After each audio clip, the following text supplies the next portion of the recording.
Hello, everyone, and welcome to this episode of the Decode Strategy livestream. And today is a very special episode for us. We've got Andrea joining us all the way from London, and she'll be talking about a topic and about some piece of work that has led to really meaningful social impact. And it's not just social impact, but it has also led to business growth and commercial results along with it. And the topic around which this whole conversation will focus on will be the topic of brand purpose. Brand purpose is kind of a very controversial topic, but when done correctly, when done with the pure intentions, it can lead to positive social impact as well as business growth. So on that note, we'll get into the topic in a little bit in a couple of seconds. But before that, a quick introduction. So you're watching the Decode Strategy live stream. It's like the Asia's hottest online classroom for marketing professionals from marketing professionals. And we've got a lot of professionals who are extremely experienced in their careers joining us on this live stream for a long period of time. We are on the 19th episode right now. So if you want to watch any of the previous episodes, you can visit the YouTube channel, which is called Business of Marketing, and you can watch all the recordings of the previous episodes. My name is Rahul, and I'm the founder and the chief consultant at Decode Strategy Labs. There are two things which I do in this as a part of this organization, the company that I started last year. One is consulting on marketing related requirements. So anything from brand to communication to marketing plans, I work on all of that. And on the other side, I am also into education. And I teach an online course on strategic marketing, which is available on my website.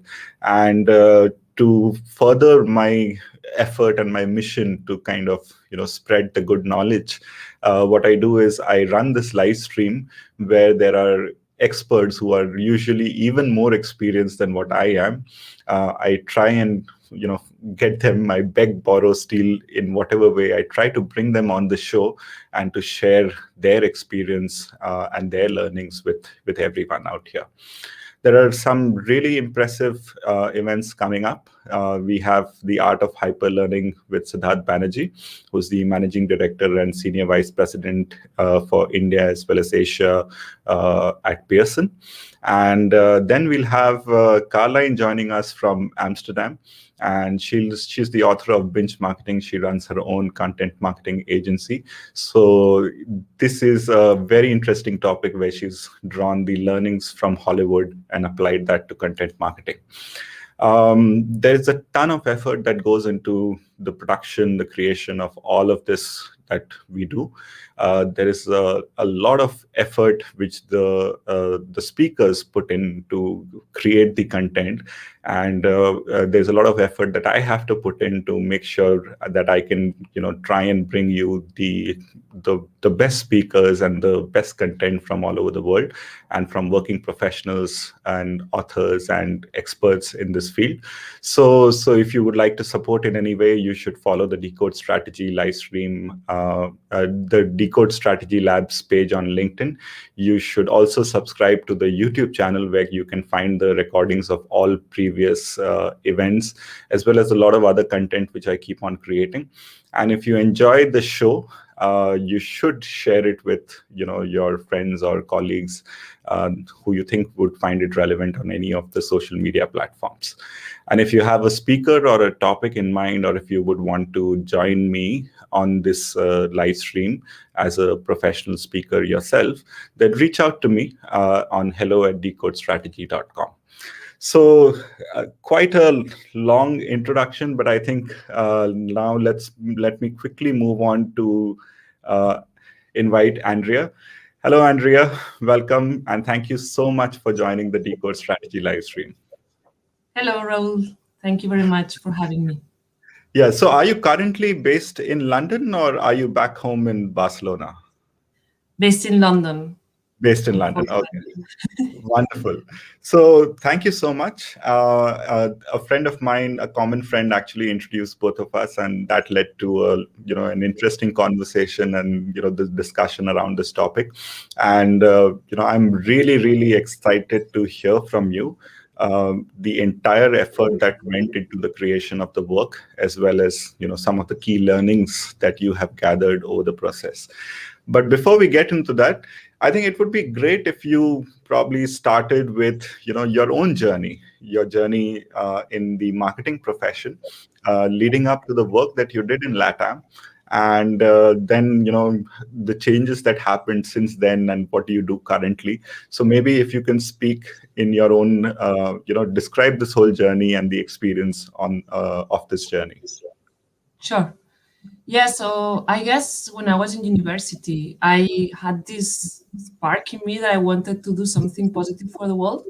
So then I had this dilemma of saying, oh, should I join the UN, or should I join an NGO, or should I go into marketing and the corporate world? Because I also had this creative side of me. So I had this tension. And then, anyway, so that was always stuck on me. And even before starting, or after university, actually, I did a sabbatical trip in West Africa, which was very eye-opening for me. Wow. And then I also did my first professional experience was in Guatemala in a coffee producers association. Right. And then actually, through a friend, very random, he said, oh, I'm working at Danone. I can send your CV to them. I said, all right, okay, but actually, and then I Googled, and then I realized that Danone had a very strong purpose, social mission.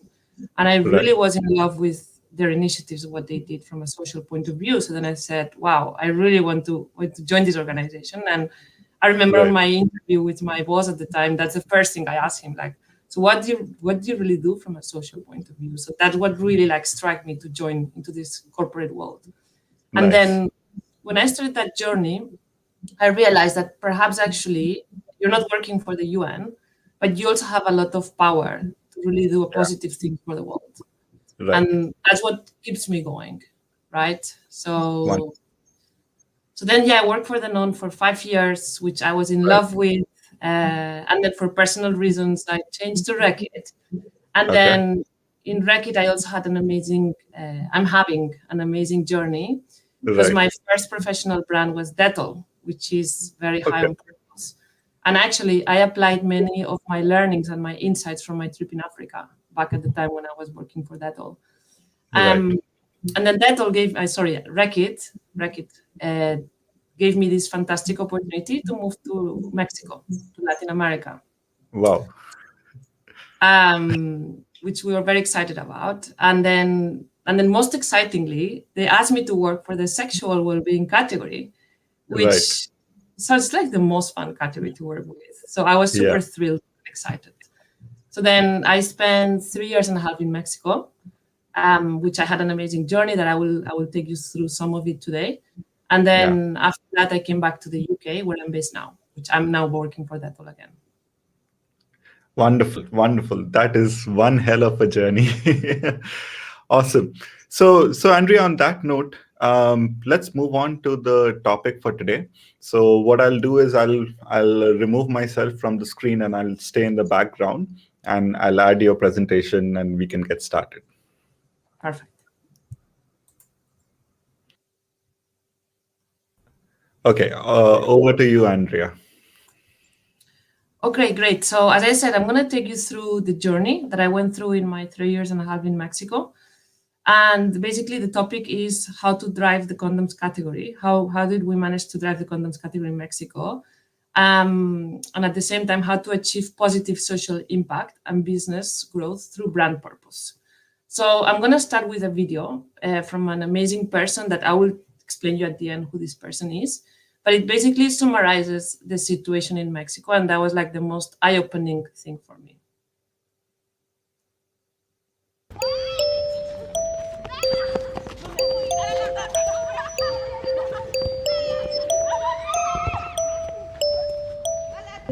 Y siempre me gustaba bailar. A mí me encantaba bailar, así que así bailaba, corría y todo.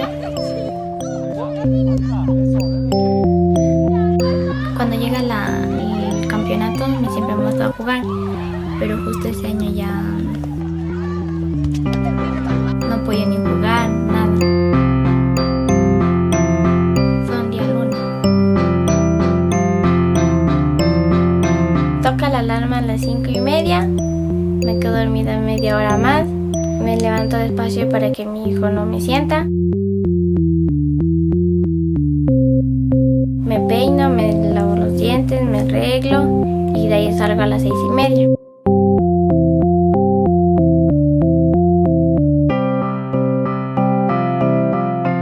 Mi papá me había dicho antes que si es que yo me quedaba embarazada, que ella no me iba a apoyar.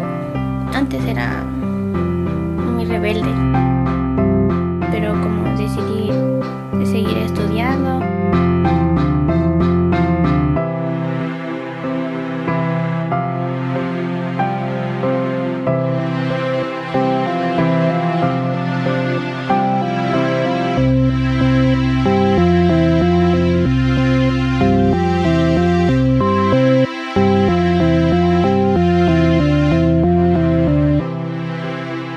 Yo lo conocí cuando había una fiesta del Divino Niño. De ahí él me mandó una solicitud y comenzamos a hablar.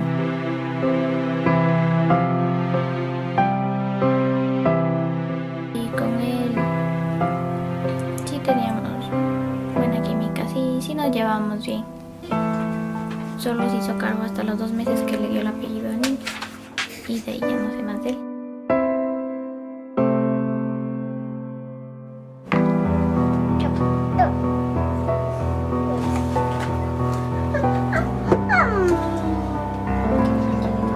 A veces me arrepiento porque vi qué clase de persona es y yo pensé que me iba a apoyar y todo eso. Ya son 2:40 y lo espera mi hermana.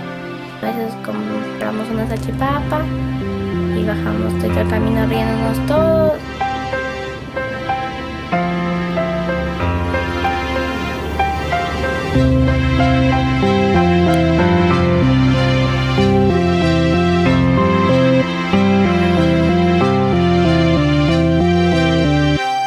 Hasta que ya llegamos aquí a la 1:10. Llego, saludo a mi mami y ahí la atiendo a mi hijo.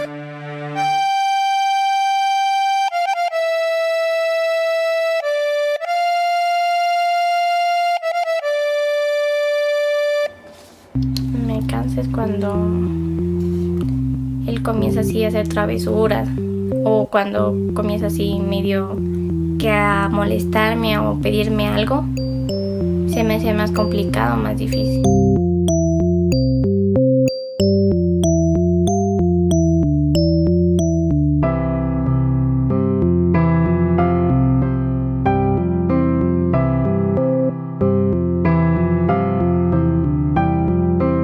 Sí es difícil porque ya no tienes dónde salir, ya no compartes con tus amigas como antes.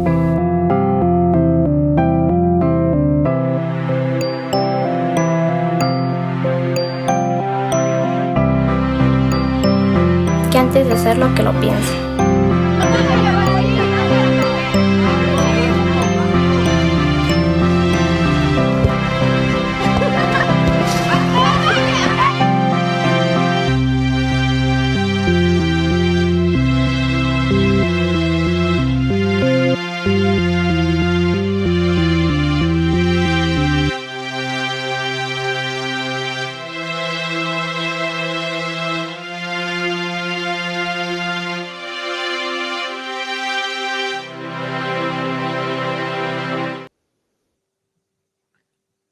Yeah, so it's very emotional, this video, but that's the reality.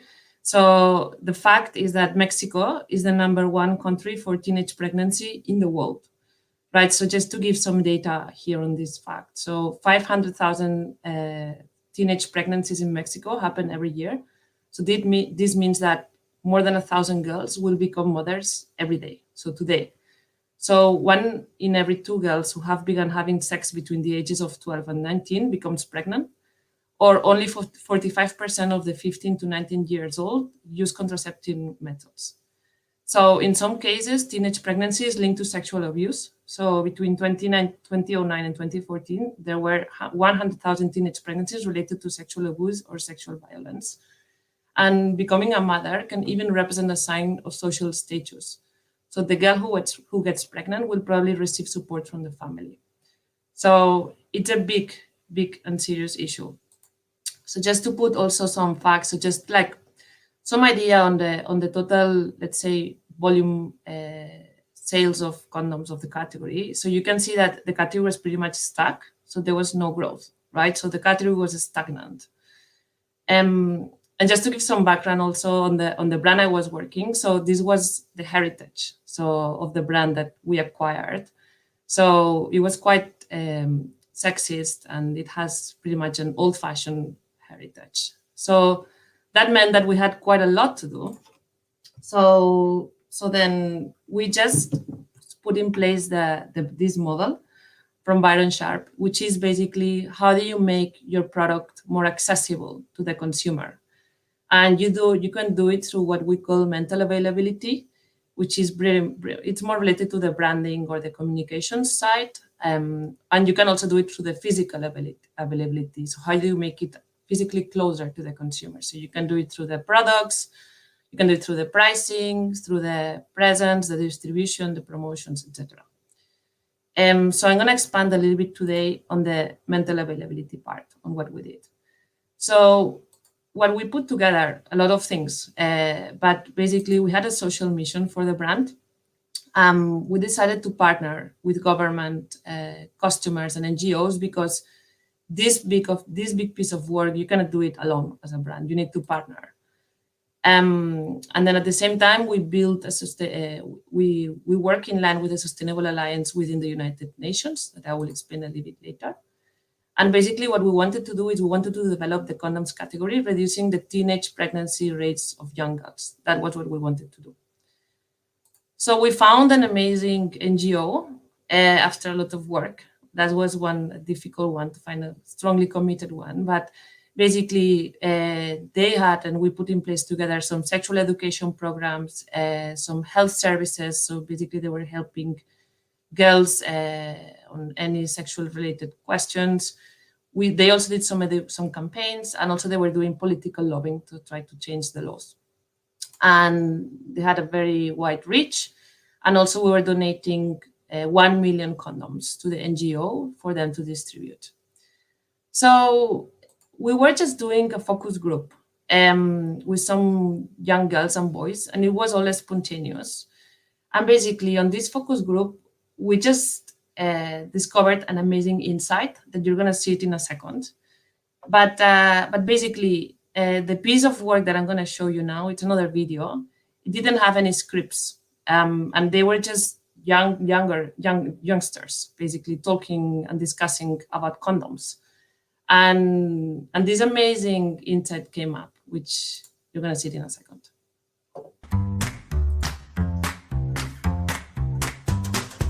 Pues de hoy y de todo lo que escuché, sí sería como un parteaguas. Bienvenidas. ¿Qué define para ustedes una buena noche? Buena música. Que te pidan tu teléfono. Es un plus one si terminas con alguien, ¿no? ¿Se llevarían a su casa a una persona que acaban de conocer? Ah, sí, 100%. Si se da, puede pasar. ¿Por qué no? Cuando estás a punto de tener relaciones, ¿piensas en usar condón? No, bueno, a veces. Siendo mujeres está súper complicado. Los hombres son los que deben de traerlos. Yo creo que hay muchas que en el momento nos vale, ¿no? A todos nos ha valido. Pensaría en otro montón de cosas. ¿Qué creen que piensan los hombres cuando una mujer saca un condón? Ya quieres ponerte el condón, mejor ya ni lo hacemos. O no le gusta, o es como, ya vete. Se asustan. Híjole, esta no la voy a poder controlar. Qué flojera de vieja, o sea... Piensan lo peor de una mujer. ¿Quieren saber qué piensan los hombres de las mujeres que sugieren usar condón? Sería interesante. ¿Quieren que les enseñe algo?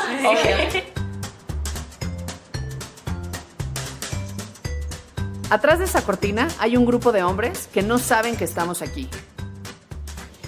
O bueno, sí creo que está súper... O sea, me encanta que una chica llegue como que te aborde así. Me parece un super plus. Yo lo veo muy bien. A mí me prende eso. Las mujeres tienen todo el derecho. O sea, yo diría... Como que muestra una seguridad y como que sabe lo que quiere. También te da un indicador de que cuida su cuerpo y se quiere. O sea, te meten una tranquilidad y ya estás en otro canal, ¿no? O sea, pues ya estás del otro lado, ¿no? Se me hace muy responsable. Es más atractivo. Yo la vería más como inteligente. Madura, que no te dejen la chamba toda. Está súper chido. O sea, sí, como ese dicho de hacer la ensalada fuera de la ensaladera. ¿Qué piensan ahora sobre sugerir usar un condón? Impactada. Creo que no es malo tener tu condón como mujer, ¿no? Sí, definitivamente sí se lo diría.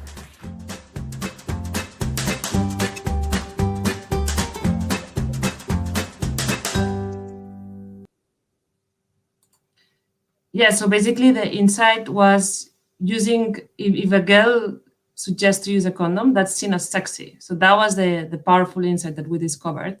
And then we just started to roll this out across different platforms, and it really got amazing results on social media, on Facebook, Google. We had these brand studies that you can see here, how it impacted positively the ad recall, the campaign awareness, and what was more important was the purchase intent. So all of these were short-term measures because ultimately the goal was to step change teenage pregnancy, but that was like very promising results. So then I'm just going to show examples also on how we rolled out this idea into different types of platforms. So we discovered, interestingly, that the 13th of February is the International Condom Day. And you would think 13th of February is actually one day before Valentine's. So it's actually super convenient. So it's a fact. So you can Google that. So we just decided to capitalize that day and to make a lot of noise. And then we just did some live events in universities. And I'm just going to show you one of them in which we had some influencers and also like a sexual educator. And they were just talking about the same topic.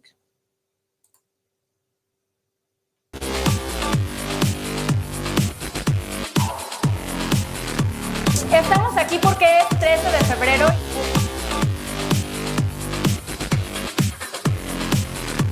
Hoy es el Día Mundial del Condón.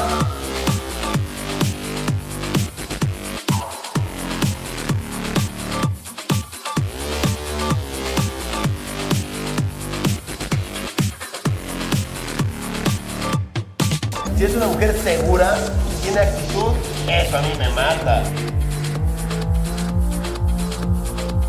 Te sientes seguro tú y haces sentir segura a tu pareja. Yo siempre uso condón.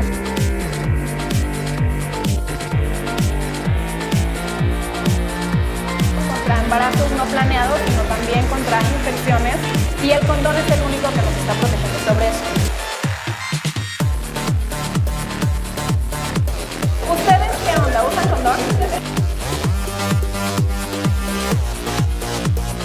Tiene el valor de decir, mira, esto va a suceder, pero va a suceder como yo quiero.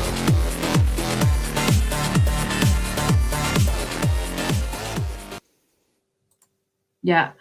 And then also we decided to set up a show, which we just decided to broaden up a bit more the topics. It was not only about teenage pregnancy, but basically we were talking about any of the concerns that young people had related to sexual topics, such as, for instance, sexually transmitted infections, insecurities with your body, etc. So I'm just going to show you a piece of that as well.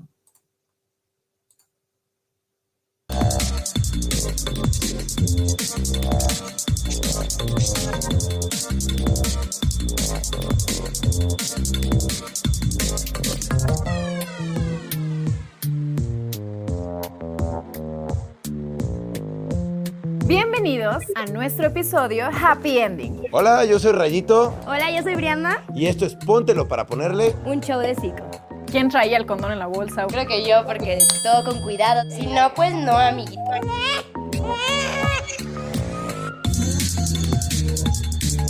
En la parte sexual, la primera vez, ¿cómo les fue? No, la primera vez no hubo. No hubo orgasmo. De repente hemos usado otro tipo de condones, de esos que tienen como textura. ¿Y los anillos? ¿Han usado el anillo vibrador? Ryan sí, yo no. Y también pueden probar Sico Mutual Climax. Junto a su pareja pueden llegar al mismo tiempo. Que los dos puedan. Como mujer necesitas tener muchos factores, hay que tener seguridad también. No sean repetitivos porque si es repetitivo es aburrido.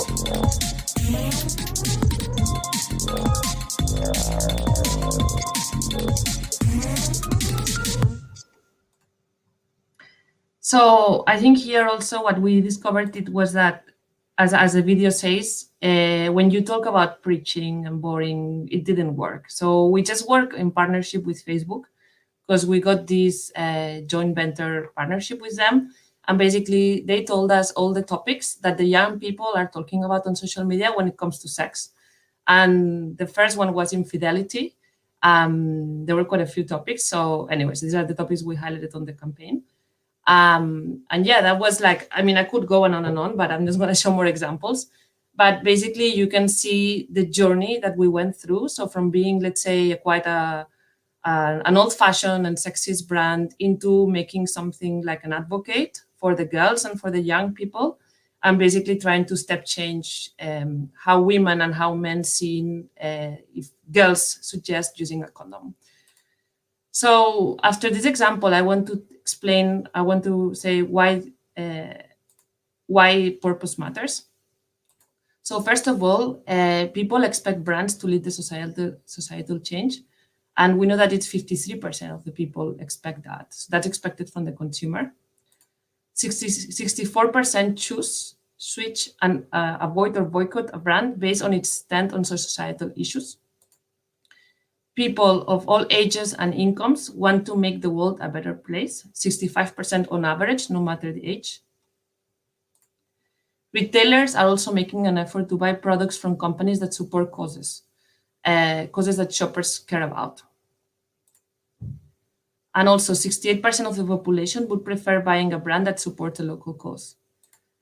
But what is more important is that purpose it can be an engine for growth. Societal and environmental impact go hand in hand with business performance, as it can help to drive penetration, to drive loyalty, or to drive equity. So that's the most important. So how can brands build purpose? So first of all, the purpose needs to satisfy an originally unrecognized customer need that is directly linked with the product. So of course it has to be genuine, right? It sounds very obvious, very logic, but maybe not all the brands sometimes follow this. And what are the key steps that brands can have in order to work on purpose, to define a purpose? So first of all, they need to define the area that our societal impact, the area in line with the societal impact, in line with the Sustainable Development Goals. Then the brand needs to build what we call the purpose lock. So this is at the heart of our brands and basically is what the brand really cares about. Then the brand needs to also define its brand identity, and that has to be reflected throughout. Then the brand also needs to establish the impact foundations. So in terms of diversity and inclusion, they need to select the communities that they want to serve. And also, most importantly, the brand needs to set up the measurement metrics. So how are you going to measure success? What are going to be the KPIs? So these are the UN Sustainable Development Goals that you can see. So there are quite a few. And basically, I just want to go very quickly on the previous example that I was talking about and all the different steps that you can see it here. So when we were just showcasing the example of developing the condoms category in Mexico, but at the same time fighting teenage pregnancy, so what would be the area of societal impact? So that could be quality education, that is the goal number 4, or that could also be gender equality, which is the goal number 5 in the UN framework. Then the second one is build the purpose lock. So what will it be? So as I said initially, the main goal was to develop the condoms category, reducing teenage pregnancy rates of young girls, or it could also be being an education activist for the youth, and basically make condoms accessible to all. In terms of shaping the brand identity, as you saw, the personality was fun, engaging, and not patronizing. In terms of establishing the impact foundations, here there was a very clear target, which was access to all women, no matter the societal class, partnering with NGOs, partnering with government and retailers. And in terms of measurement and metrics, that's a tough one because you can only measure that in years. It's a long-term commitment. You cannot measure it in, let's say, 1 year, 6 months, etc. So I showed some measurements that were more, let's say, short-term, but ultimately, in the end, what we have to measure is actually reducing the teenage pregnancies, and that's something that you have to do with the government, and it will take up to 5 years or more. So also, just to recap a bit on what we said. So first of all, what I think the purpose definition is very important. You have to define what the brand cares about, that it will influence all the actions and enabling a positive impact at the same time, addressing a specific sustainable development goal. Then brands need to walk the talk. They need to identify the fight and commitment to improve the society beyond the superior solutions. And also that needs to be reflected in the products as well, right? So how is the brand and how is the actual product going to service that purpose as well? So also here, I just want to showcase some examples of brands that I personally like on how they do purpose. So this one is Dettol, which is at my heart because of course I work with Dettol for a long time. But basically, the Dettol purpose is rooted in protecting from illness and driving behavioral change through long-lasting hygiene habits. And also, its products have a unique science that can help to really break the chain of infection. Dettol have an amazing school programs throughout the world. So that's a brand that I really personally admire. Then you will know Patagonia. Patagonia is a real unique brand. Since 1985 has been donating 1% of its total annual sales to the preservation of the environment. They have a very clear purpose-driven mission, which is Patagonia is in business to save our home planet. And this campaign here that is basically done by this jacket is quite amazing. But basically, it actively encouraged consumers to only purchase what they needed and use the Patagonia's repair service, which I find very cool. Then you will know Tom's. I remember at the time it's very innovative, their 101 model, but basically it's a brand that really started on purpose. So I think the owner, called Blake, he went to a trip in Argentina and met a woman who was collecting shoes to give to children so they could meet the school dress code. So this conversation, he made him think more deeply about how he could have these children. And then he came up with this idea that was very single-minded. And then he started this company that basically is for every pair of shoes that he sold, he would donate one to a children in need. So then he developed this 1-for-1 model that is very effective and very single-minded. There's no ambiguity and it's very clear. So I think we've seen that idea 101 executed in a lot of brands, but I think he was the original creator of that.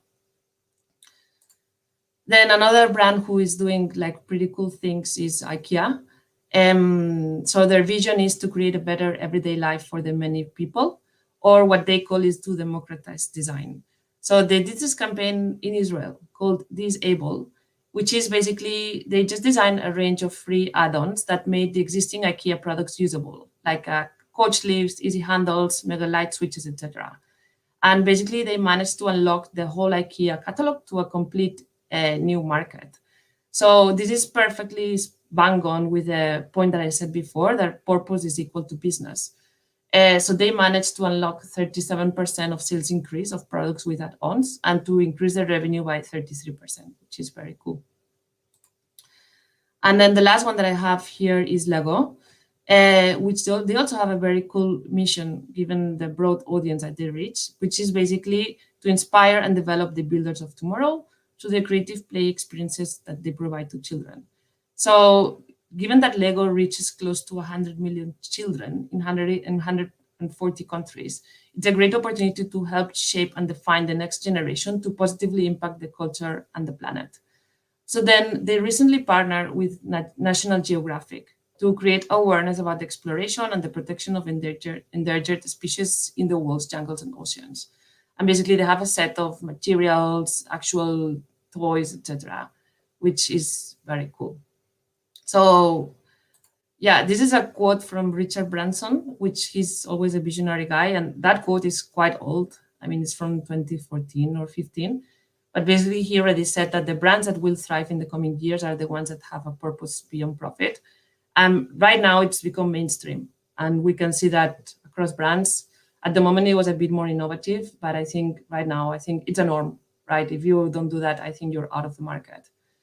So I would also like to finish just giving the credits to the amazing photographers that you've seen on the video at the beginning. He's called Christian Rodriguez.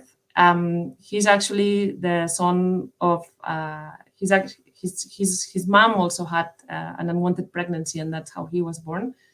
And then he decided to document and to become a professional documenter for the cause. And basically we work with him back in Mexico. So I really recommend you to go on his website and Instagram to check his amazing work. Is that pretty much it? That is so emotionally like charged. That is so inspiring. I think there are a lot of people who've been watching and they really like it. So we can see a couple of comments already over there.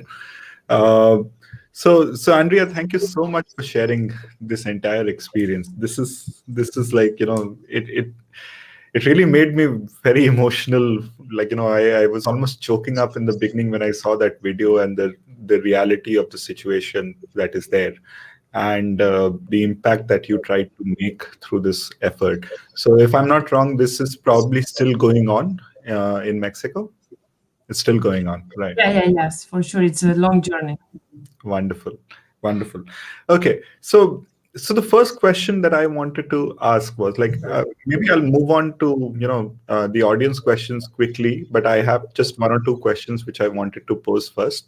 So the first question I wanted to ask was that there seems to be almost a trend of brands jumping into and trying desperately to find a brand purpose. Sometimes they get it really wrong.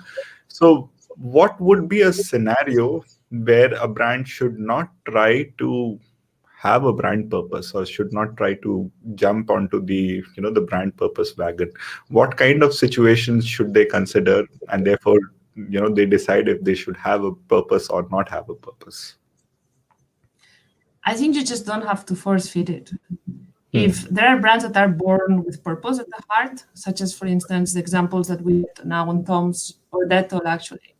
But there are brands that also build purpose after that, which is also okay. So you don't need to be born with a purpose. You can also inject it later, as long as it's natural and there's like an obvious link and it really fits the DNA of the brand. But obviously, if there's not a real link there's not a real purpose on the brand, well, I would question the long term and why the brand is there, first of all, personally. But definitely not force feed it, because that will basically backfire big time. And I don't think the brand will be sustainable in the long term. So how important is it to have a purpose which is socially meaningful? Like, is it possible to have a purpose which is probably along the lines of something else? Probably, like say, for example, Disney, which is trying to, help children in a way. Or inspire people in a way. So what really is social impact or the UN sustainable goals? Is that the only way, or can a brand take on a purpose which is probably not having a big social impact in the traditional sense of social impact?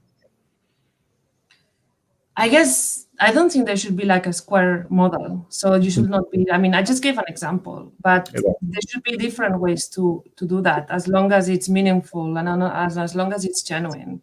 So that would be my only point. It has to be genuine, it has to be meaningful, and it has to be really linked to your brand. And also you need to walk the talk. You cannot do it on the one side, but do something contradictory on the other side, Yeah. right? So I would say as long as it's genuine, it links to your brand DNA, and as long as you walk the talk, I would say just do it. But if not, please don't. Right. Wonderful. Okay, I have one last question, and then after that, we'll quickly move on to the audience questions. So now this is one of the struggles which I have seen, some of my clients face as well, that there is an intention, and then there's a whole lot of work which is done to try and arrive at a right purpose, and then people go out into the into the market with that purpose and communications around it. But there is a fine line between balancing commercial success and social impact. And in some situations, what happens is that while brands do manage to get a little bit of social impact, but there seems to be a disconnect or something, and they don't do well on commercial success. So can you explain from a real practical perspective, when an organization is taking on a purpose and is in a position to make an impact, and it's not adding back to commercial success, what happens in that kind of a situation? What kind of challenges does or you would face, for example, within the organization, and how do you navigate that, and how do you work through that? Yeah, I think first of all, we need to define what's commercial success, because I think that's the first problem. So sometimes people think that commercial success is just the short-term net revenue that's going to come in the next months. So that's the problem, right? Because, and also, I also struggle with that a lot of times, because sometimes when you will propose to do something, maybe you will not see the commercial success in the first year, but you will see it in 5 years, right? So I think that's the first part. And then whoever decides to embark on the purpose journey, they need to be willing to wait years for that. There are maybe some exceptions to that, like for instance, the IKEA example I showed, which is fantastic, right? Because that's a campaign that you can do it in 1 year and see the revenue straight away in 1 year, right? But there are other ones, such as, for instance, even the case example that I took you through at the beginning. To change the image of the brand and to really step change penetration in the condoms category in Mexico is going to take years, right? We're not going to do that in 1 year. So that's why the work is still going on, and there's still so much to do. But yeah, you basically need to have the long-term lens.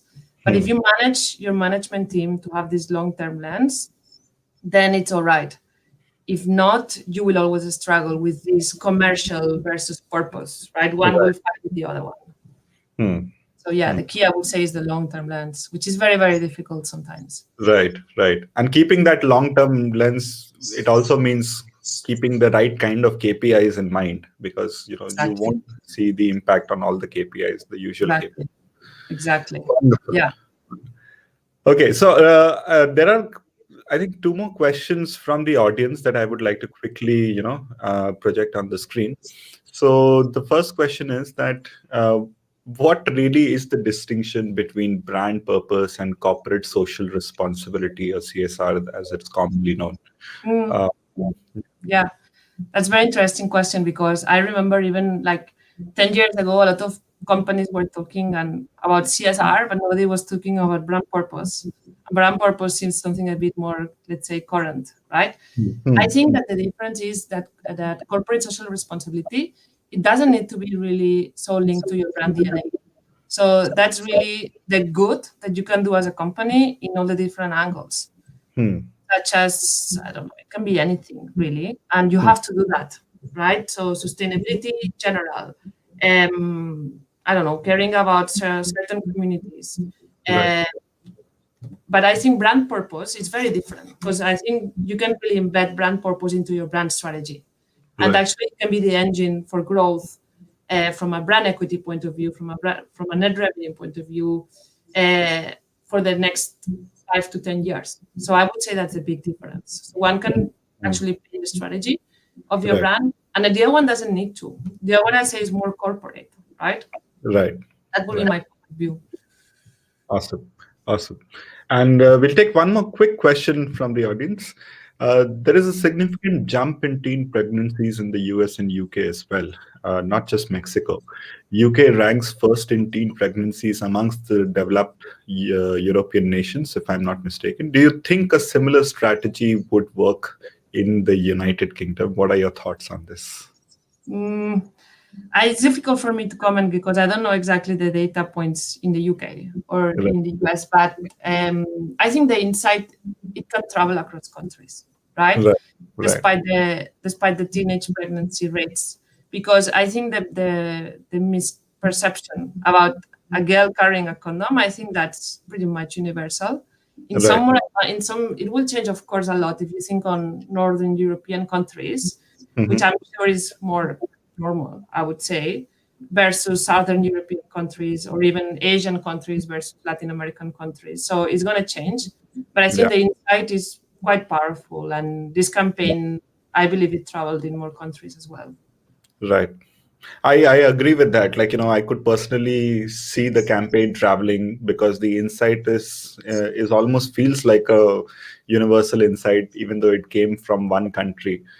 It's actually true to a lot of people, and I could totally relate to it.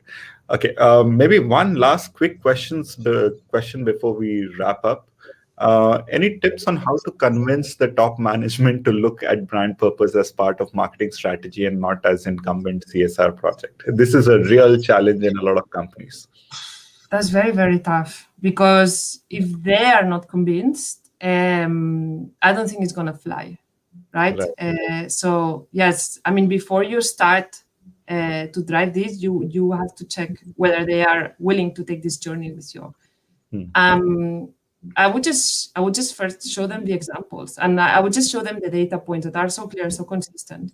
And I remember when I was back in Mexico some years ago, we're talking about the youth, the young people demanding that, right? And they wanted to buy brands that were driving purpose, right? But as I said before, I don't think it's about young people anymore. I think that's universal. And these young people, they're going to be the new generations of tomorrow. Right. So I think it's an inevitable thing that needs to happen. But yeah, it's going to be very difficult to convince them. I would just really show them numbers because there are plenty of numbers out there to convince about that. I would just show them case studies. And yeah, but I would really take them through this journey, just saying it's not a one-off, it's not an initiative that's going to last 1 year, right? And it's a really long-term. And actually, this is part of the strategy that the brand that you are responsible of. So maybe you could present it if you're managing one brand, you could just really present it as part of your strategy. But yeah, we all struggle with that. I also struggle with that. Yeah, it's a real struggle. I can totally relate to that question as well. Awesome. So, Andrea, that brings us to the end of today's live stream. I am really, really thankful that you took the time to put your learnings together, to share your learnings with the audience on this live stream. It is a really, really difficult problem that you took on. It is a very emotionally relevant situation which is there. And y'all have started a wonderful journey trying to bring about a social change. And the brand has also grown. So there is even more evidence for the brand to continue doing this and keep on putting in their best towards it. So thank you so much, Andrea, for being on the show, for taking the time, and it was really good having you on the show. And I would like to thank the audience as well. Thank you for tuning in, those who are watching it live and whoever will be watching it later in the recorded version. So I hope you liked today's stream, and the details for Andrea are there in the event description. So if you all want to send your regards to her, then please reach out and send it over. So thanks, Andrea. Thank you very much for inviting me. It was a pleasure. Thank you so much. Thank you. See you. Thank you. Bye-bye.